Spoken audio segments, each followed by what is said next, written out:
மாதா தொலைக்காட்சி நேயர்களுக்கு வணக்கம். நிறைய நாளில் இயேசு நமக்கு 2 கருத்துக்களில் காரியங்களை நமக்கு வலியுறுத்தி சொல்கிறார். ஒன்று, நான் உங்களை திக்கற்றவர்களாக விட்டுவிட மாட்டேன். இரண்டாவது, நான் உங்களுக்கு துணையாளராகிய தூய ஆவியை நான் உங்களுக்கு வழங்குவேன் என்று அறிவுறுத்துகிறார். இன்றைக்கு இந்த திக்கற்றவர்கள் என்ற வார்த்தை பழைய வார்த்தைகளில் பார்க்கிற பொழுது அனாதை என்றால் யாதுமற்றவர்கள், வாழ்வற்றவர்கள், யாருமற்றவர்கள் என்கிற ஒரு பொருளை தருகிறது.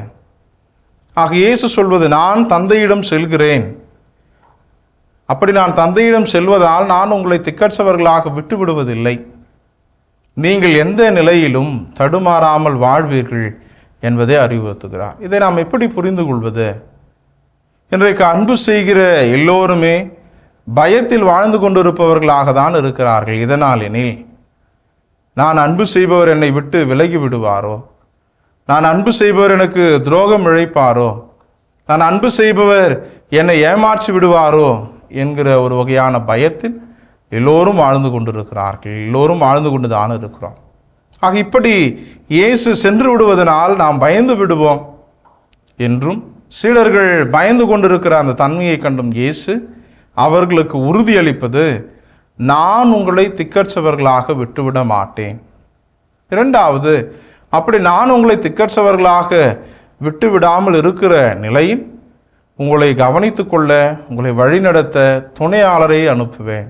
அவர்தான் தூய ஆவி.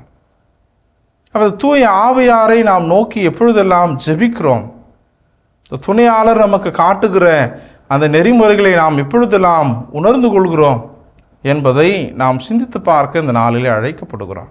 பல வேளைகளில் திருமுழுக்கின் வழியாக இந்த தூய ஆவியானவராகிய துணையாளரை பெற்றுக்கொண்ட நாம், உறுதி பூசுதல் என்கிற திருவருட்சாதத்தின் வழியாக இவருடைய துணையையும் இவருடைய ஆற்றலையும் கனிகளையும் கொடைகளையும் நாம் பெற்றுக்கொண்டு தூய ஆவியானவர் நம்மோடு இருக்கிறார் என்பதை நாம் உறுதி செய்து கொள்கிறோம்.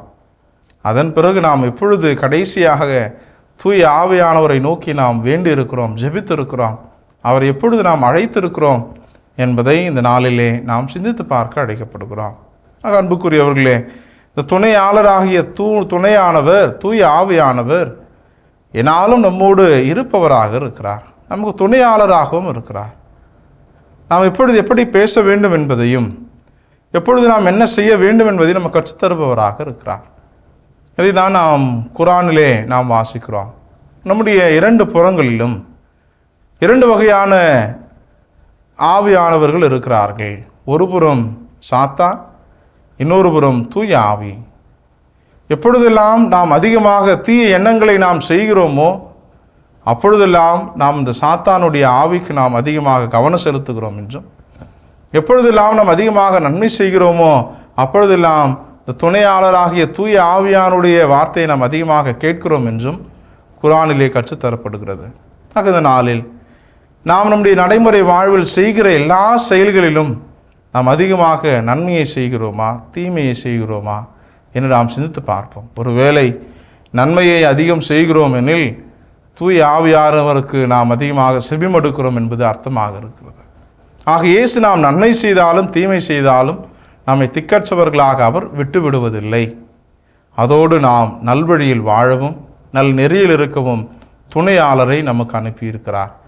என தூய ஆவியானவருடைய ஆற்றலையும் அருளையும் நாள்தோறும் நாம் உணர்ந்து அவரை நாம் வேண்டவும், அவரிடம் நாம் என்ன செய்ய போகிறோம் என்பதை உள்ளுணர்த்தி தர நாம் ஜெபிக்கவும், என்னாலும் நாம் துணையாளராகிய தூய ஆவியானவரை மறந்து விடாத வாழவும் இறைவன் நமக்கு அருள் தர என்ற நாளிலே நாம் அருள் வேண்டுவோம். இயேசுவுக்கே புகழ், இயேசுவுக்கே நன்றி. மரியே வாழ்க.